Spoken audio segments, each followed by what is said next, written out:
Sinubukan ko sundin ang gusto ni Mama na mapalapit kay Calvin. Pero si Joshua pa rin talagang mahal ko. Inilihim ko kay Mama ang relasyon kay Joshua.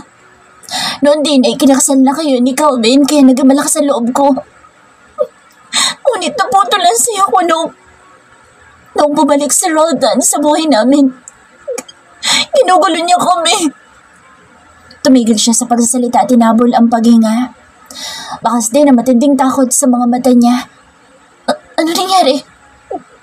Dinukot niya ako. At muli niya akong pinagsamantalahan. Halos bulong lang ang pagkakasabi niya noon. Tinubos ako ni Mama sa malaking halaga. Hindi ko alam kung paano niya nagawa yun. Wala akong kamalay-malay sa mga nangyayari sa kanila noon. Marahil yun ang mga panahon na abala pa ako kung paano mapapaibig si Calvin. Bigla akong nag-alangan. Totoo nga bang napakamakasarili ko? Habang nagdurusa siya, ang tangi ko lang inaalala ko paano sila lalong itutulak papalayo sa pamilya namin. Dahil sa nangyari, bumalik lahat ng sakit. Lahat ng pandidiri ko sa sarili ko. Naisip ko na hindi ako nararapat kay Joshua dahil madumi akong babae. Ang dumi-dumi ko. Namataan ko si Selena, kinukuskus ang braso niya na para bang may dumi doong hindi nakikita ng aking mga mata. Hanggang sa nagsimula siyang saktan ng sarili. Dumiin ang mga kamay niya sa braso at nag-iwan iyon ng marka at mga sugat. Tinakbo ko siya at niyugyug sa balikat. Pilit kong pinigil ang ginagawa niyang pananakit sa sarili. Hindi totoo sinasabi mo, Celine. Wala kang kasalanan. Biktima ka lang din. Hindi ka maduming babae. Pagdidiin ko, tiningnan ko siya na noon ay nakapikit na pero patuloy ang pagluha. Tumaklob na sa pisngi niya ang basang buhok. Labis ang habag ko sa mga nalamang pinagdaanan niya. Bigla akong naalala ang naging pakikitungo ko sa kanya at ang masakit na salitang binitawan ko sa kanya. Sinubukan ko magpakatatag, pero nalaman kong buntis ako. At hindi ko na alam kung sinong ama. Kung si Joshua ba o si Roldan. Hanggang ngayon galit sa akin si Joshua. Umikot na rin ang paningin ko sa mga nalaman. Kaya ba para siyang may sakit noon? Muli ay nananakit ang tiyan ko at para kong masusuka. Inuwasan ko si Joshua dahil hindi ko na siya kayang harapin. Hindi ko alam kung ipalalaglag ko ba ang bata dahil paano kung anak namin siya ni Joshua? Walang-wala na akong malapitan noon. Gulong-gulo na ang isip ko. Si Calvin na lang talagang natirang malapit sa akin. At malaking pagkakamali ko yun. Alam ko, ramdam ko, may kinalaman sa akin ang pagkawala ni Faith. Alam nilang pinaiimbestigahan niya kami. Kaya parang awa mo na. Gusto ko lang mabawasan ang bigat ng damdamin ko. Sabihin mo naman sa akin, please. Ikaw ba si Faith? Wala kaming relasyon ng asawa mo. Hindi ko sinasadyang sirain kayo.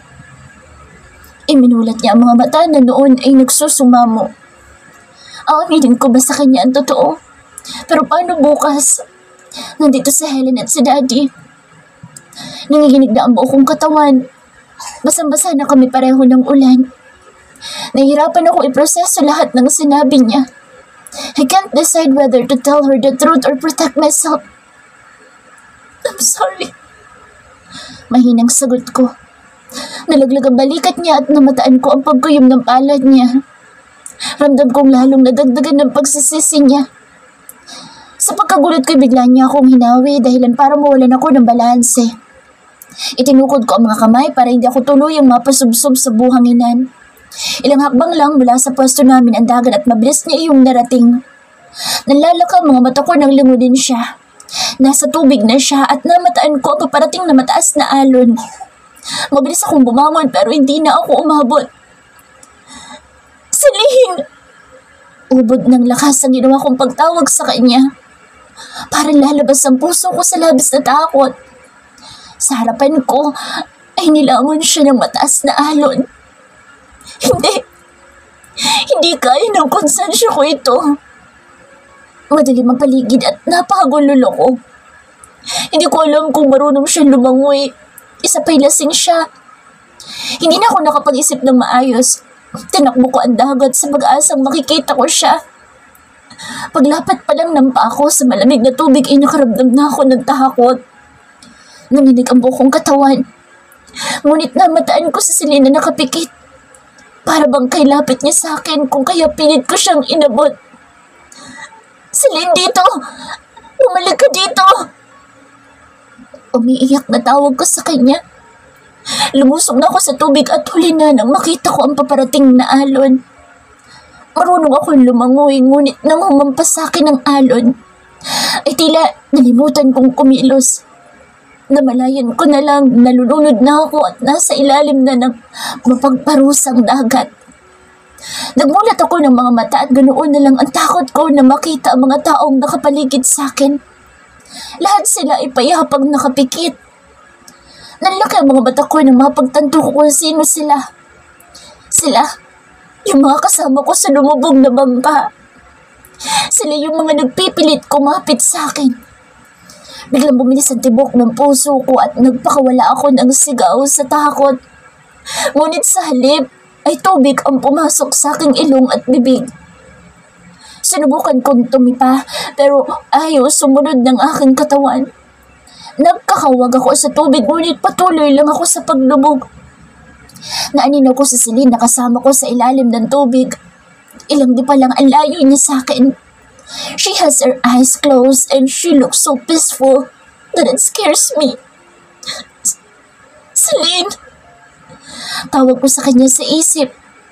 Pilit ko siyang inabot, ngunit maging ako man inauubusan na ng hangin. Ang payapa niyang mukha ang muli kong natanawan bago ako kinuha ng kadiliman. Ang tanging nakikita ko lang ay kadiliman.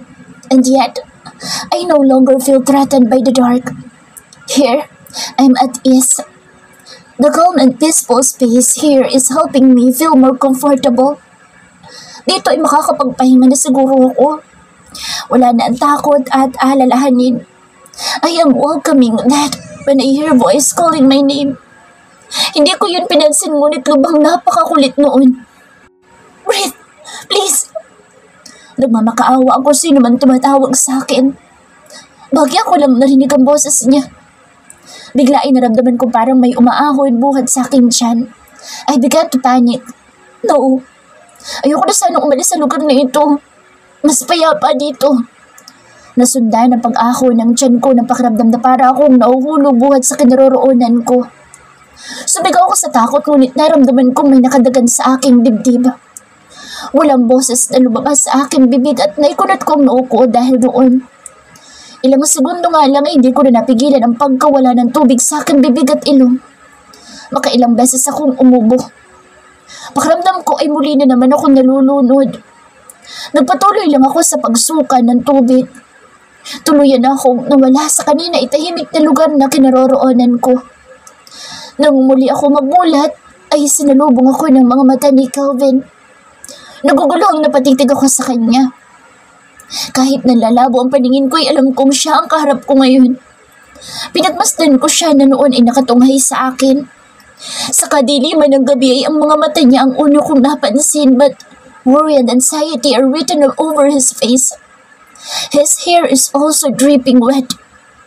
Anong nangyari? Wait. Mahina ang dating sa akin ang boses niya dahil parang may nakatakip sa tenga ko ngunit batid ko ang panginginig noon.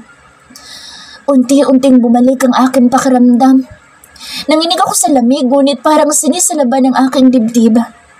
Hinabol ko ang paghinga at nararamdaman kong nanlalamig ang aking katawan. Bigla itinagilid niya ako lalo na nang muli may lumabas na tubig buhat sa bibig ko. Umubo ako dahil doon. Naramdaman ko ang palad niya na humahaplos sa likod ko. Nagdadala iyon ng init na siyang kailangan ko ngayon. I can't breathe and I feel like my chest is on fire. Inilibot ko ang paningin. Namataan ko ang mga taong nagkakagulo sa paligid namin. Nakita ko din si Helen na panay ang iyak habang hindi malaman kung kanino babaling. Bakit? Anong nangyayari? Nang matuon ang mga mata ko sa tabi ko, noon ko nakita si Selena nakahiga at walang malay. Isang lalaki ang pilit na nagsasagawa ng chest compression sa kanya. Saka lang bumalik sa alaala ko ang mga nangyari sa amin. Nalalaki ang mga matang sinulyapan ko sa Selena noon ay wala pa rin malay at maputlang maputla na. Laglang ang katawan niya at nagdala iyon sa akin ng takot. Nangilid ang luha ko habang pinagmamasdan siya. Pilit ko siyang tinawag ngunit hindi ko kaya dahil maging ako'y habol ang hininga. At sa tuwing pipilitin kong magsalita ay mas lalong naninikip ang dibdib ko. Noon ako hinila ni Calvin at niyakap ng mahigpit. Thank God, you've regained consciousness. Bulong niya. Rinig ko ang malakas na tibok ng kanyang puso ngunit ang mga mata ko'y nanatiling nakatuon sa gawin ni Celine. Namataan ko din si Joshua na balisa sa tabi niya. Tulad ni Calvin, basang-basa din siya. Nakatulala siya habang nakamasid kay Celine, na noon ay halos wala ng kulay ang mukha. Para bang nawala na si Joshua sa sarili. Isinabunot niya ang dalawang kamay sa buhok.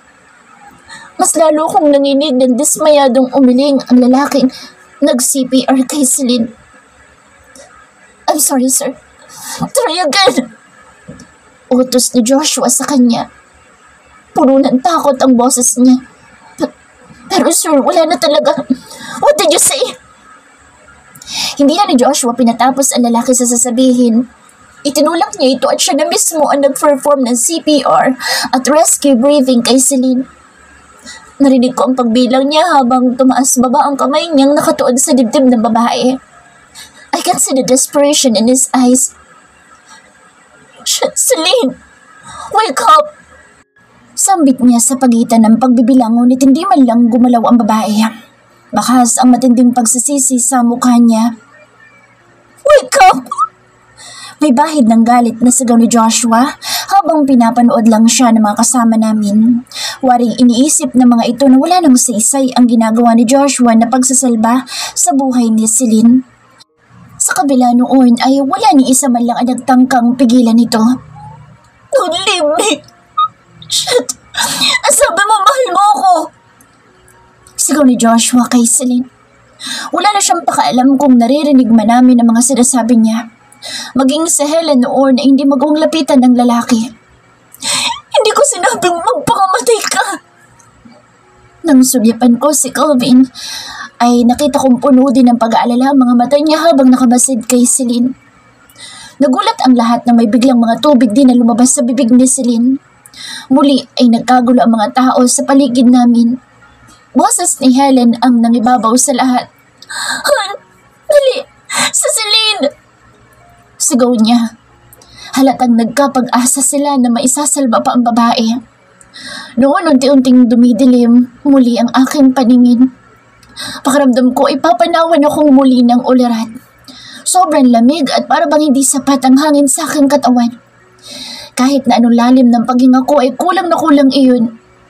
Kahit nangihina ay hinawakan ko si Calvin sa braso. What's wrong? Hinihintay ko lang ang ambulansya.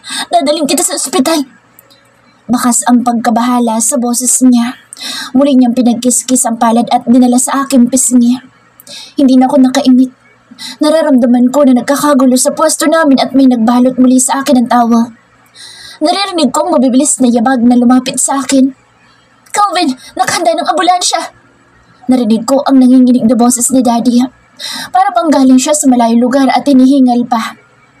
Hindi ko na magawang magmulat ng mata para tingnan siya. Naramdaman ko na lamang na umangat ako sa buhangin.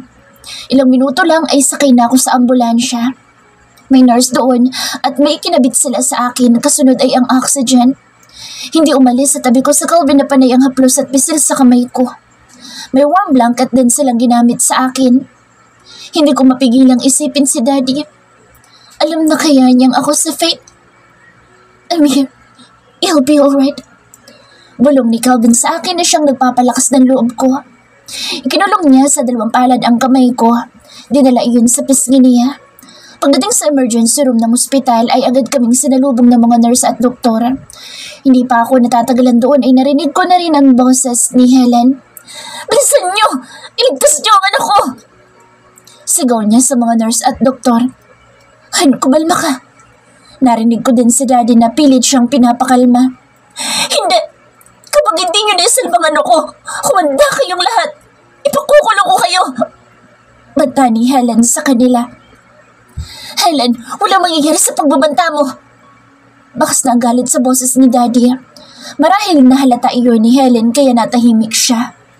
Ang narinig ko na lang ay mga boses ng nurse at doktor na siyang tumitingin kay Celine. Batid ko na sa amin dalawa ay siya ang nasa critical na kalagayan kung kaya siya ang priority ng mga doktor. Hindi ko sila nakikita dahil sa kurtinang nakatabing sa amin. Sinulipan ko si Calvin na kalmado lang na nakatitig sa akin. Nakainom ng alak ang biktima.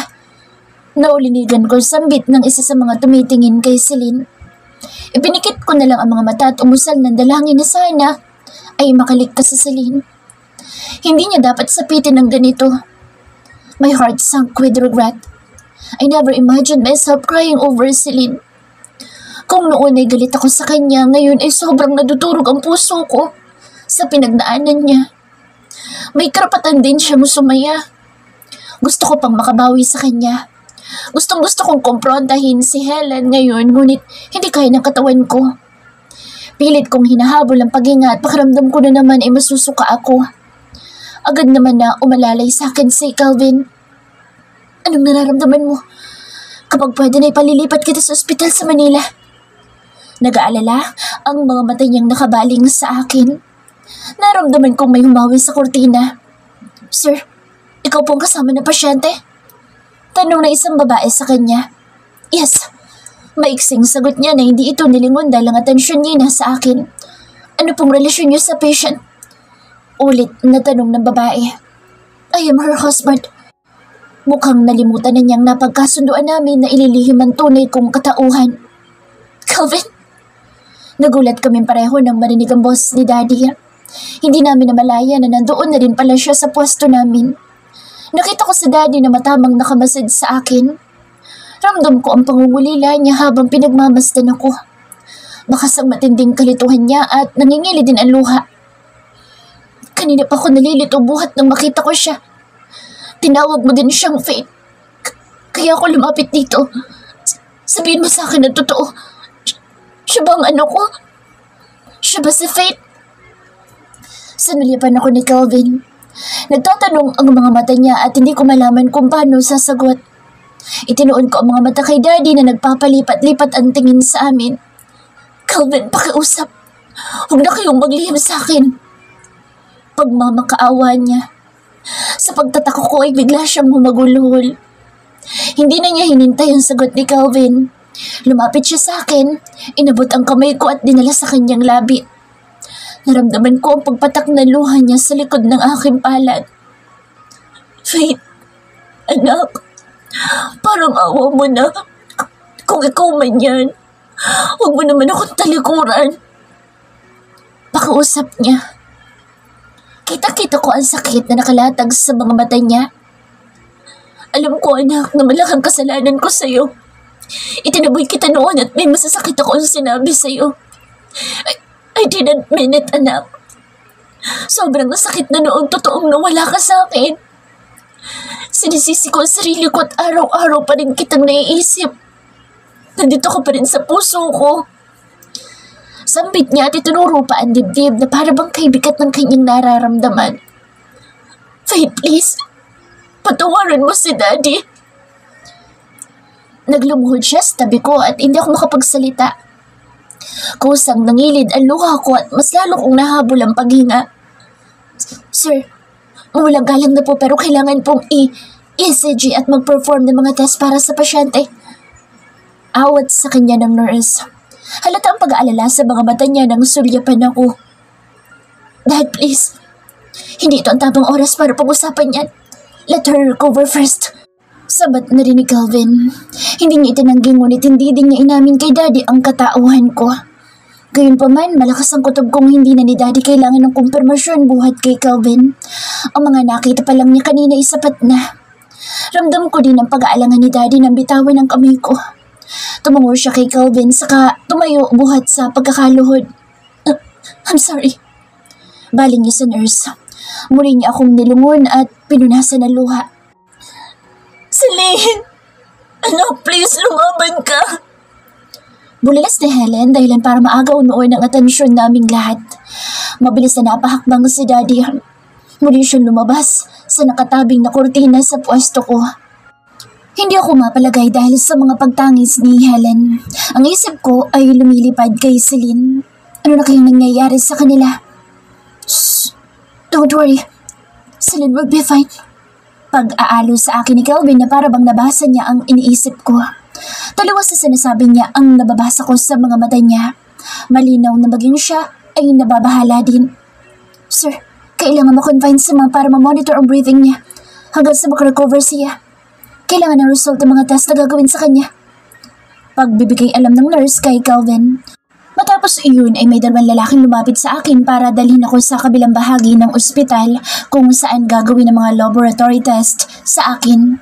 Paglabas ko pa lang sa laboratory ay namataan ko na si Calvin na nakaabang sa akin. Napansin kong nakapagpalit na siya ng damit at may bitbit siyang bag. Dinala na rin ako sa isang room tulad ng sinabi noong nurse. Naupo lang si Calvin sa tabi ko at binantayan ako buo magdamag. Hindi ko na namalayan kung anong oras ako nakatulog. Nagising ako kinabukasan, nakausap na si Calvin ang doktor na tumingin sa akin. Napakunot ang noo ko dahil hindi ko mawari kung natulog na ba siya. Kagabi ay napansin kong gising pa siya nang dalawin ako ng antok. May infection siya, kaya yun ang gagamutin natin ngayon. Paliwanag ng doktor na may hawak ng papel. I understand. Seryosong sagot ni Calvin na bahagya pang tumango. Noon napansin ng doktor na gising na ako. Nakangiti siyang lumapit sa akin. Hi, Mrs. Alvarez. Kamusta na? Naipaliwanag ko na sa husband mo ang kondisyon mo. May mga infections ka base sa results mo. Wala ka namang head trauma at thankfully, okay din ang result ng chest x-ray mo. But we need you to stay here so we can monitor you. Okay? Anya. Halatang masayahin ng doktora o paraan lang niya iyon para mapagaan ang aking pakiramdam. Tinapik pa niya ako sa braso bago tuluyang lumabas ng kwarto. Kahit pa paano ay naramdaman kong nabawasan na ang paghahabol ko ng paghinga. Mas maayos ang pakiramdam ko kumpara kagabi. Lumapit sa tabi ko si Calvin at nakangiti niya akong binalingan. Agad na naging abnormal ang pintig ng puso ko dahil sa simpleng ngiti niyang iyon. Kumusta na pakiramdam mo? Mabuti at nakatulog ka kagabi. Kung ganoon pala ay nauna pa ngang nakatulog ako sa kanya. At ngayon ay nauna pa siyang nagising sa akin. Okay naman ako. Thank you. Mahinang sambit ko. Cecilyn. Agad na tanong ko. Kanina pagmulat ko pa lang ng mga mata ay Cecilyn agad ang nasa isip ko. Napansin kong nabura ang ngiti niya dahilan para umahon ang kaba ko. Calvin. Cecilyn. Pangungulit ko sa kanya. She's fine. She's stable. But on a mechanical ventilator. Sambit niya. Hindi pa siya nagkakamali. Agad akong nanlumo. Natahimik ako at mahigpit kong naikuyom ang kamay. Sa isip ko ay wala akong ibang sinisisi sa mga iyon, sa mga nangyayari, kundi si Helen. Siya ang punot dulo ng lahat ng ito. Narinig ko ang pagbuntong hininga ni Calvin sa tabi ko. Nang tingnan ko siya ay titig na titig siya sa akin. Hindi ko mawari kung anong iniisip niya. Kahapon, bumalik na naman sa akin ang lahat ng pakiramdam na ayoko na sanang maramdaman ulit. Yung naramdaman ko noong sabihin nila sa akin, sakay ka ng bangkang lumubog at kasama ka sa nawawala. Sambit niya. Kay dilim ng kanyang mga mata na para bang muli na naman siyang nasasaktan habang binabalikan ng nakaraan. Sobrang sakit. Takot at pagkalito ang naramdaman ko noon, Faith. Hindi ko matanggap ang sitwasyon at para kong mababaliw. Kahapon, nung kunin kita sa dagat, bumalik lahat sa akin. All of it. Para na naman akong binabangungot. 2 beses mo na akong pinag-alala. Please tell me what happened. Bakit ka napadpad sa tabing dagat? Sinulyapan ko siya na noon ay nagtatanong ang mga mata. Nababasa ko din doon ang takot na pilit niyang ikinukubli. Nakita ko si Celine sa tabing dagat. Pinuntahan ko siya para ayain pero ayaw niyang sumama. Umiinom siya at marami siyang ipinagtapat sa akin tungkol sa nakaraan niya. Hanggang sa bigla na lang siyang tumakbo sa dagat. Calvin, ngayon naiintindihan ko na siya. Paliwanag ko. Mataman lang sa akin nakikinig sa Calvin ngunit halatang naguguluhan siya sa sinasabi ko. Gusto kong humingi ng tawad kay Celine. Kaya sana mabigyan pa ako ng pagkakataon para makabawi sa kanya.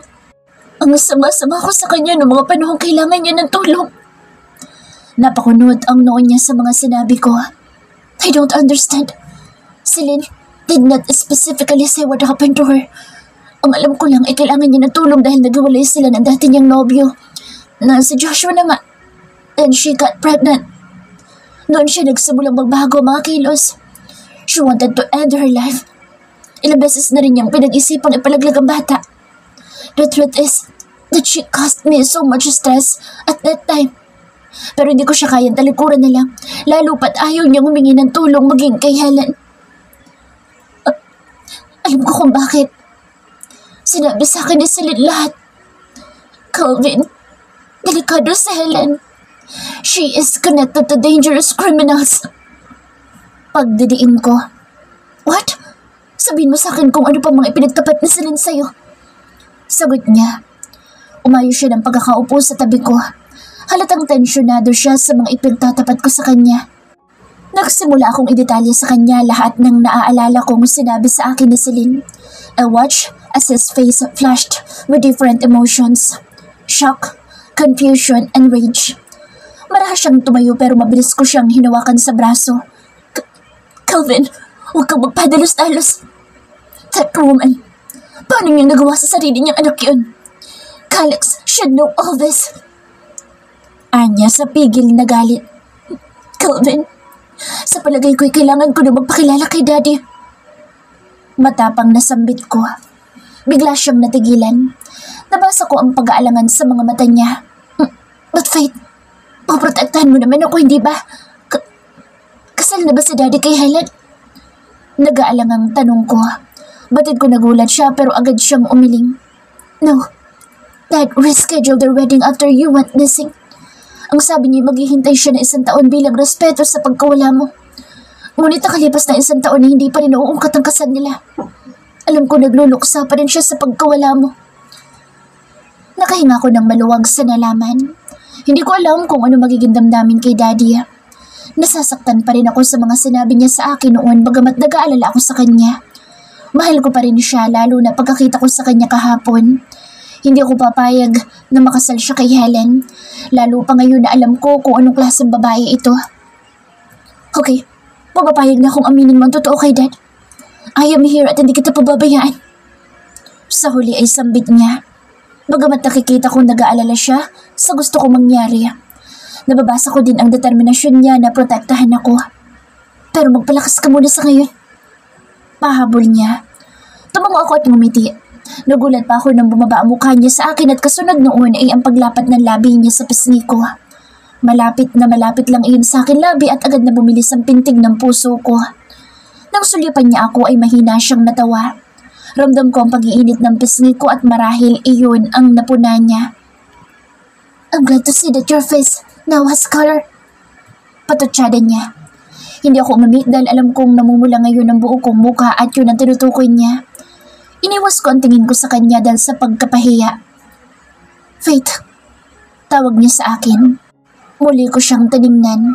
Bigla ay naging seryoso ang mga mata niya na kanina lang ay mapang-asar na nakamasid sa akin. Pwede na ba tayong bumalik sa dati? I mean, asawa pa rin kita. Napamaang ako sa kanya. Oo nga pala at wala pang linaw ang pag-uusap namin noon. Kung hindi ko nakita ang larawan ni Kim sa bahay ni Joshua, malamang itinakasan ko na ulit siya. Saka ko lang naalala si Joshua. Ano na kayang nangyari sa kanya? Si Joshua? Tanong ko. Napansin kong tumalim ang mga mata niya. Faith, I am asking you about us. Can we talk about that Joshua later? Halatang inis sa boses niya. Dahil doon ay parang bata akong napatango. Tinitigan niya ako sa mga mata. Kahit labis ako naiilang ay hindi ko naman magawang mag-iwas ng tingin. Give me another chance, please. Pagsusumamo niya. Alam ko kung ano ang nais ng puso ko. Siya pa rin ang mahal ko at ayoko nang palampasin ang ikalawang pagkakataon na makakasama ko siya. Lalo pa at sa kanya lang ako komportable. Marahan akong tumango. Napansin ko ang pangingislap ng mga mata niya sa naging sagot ko. Unti-unti, lumawak ang pagkakangiti niya. Nagulat pa ako nang bumaba ang mukha niya para sana halikan ako sa labi, ngunit natigilan kami pareho nang mapansin ang nasal cannula na nakakabit pa sa akin. Kung kaya, mabilis lang na dumampi ang labi niya sa akin. Batid ko ang saya niya at hindi ko ikakailang ganoon din ako. Sana lang ay maayos namin lahat ng gulo at panganib ng magkatuwang. At sana rin ay makaligtas si Celine.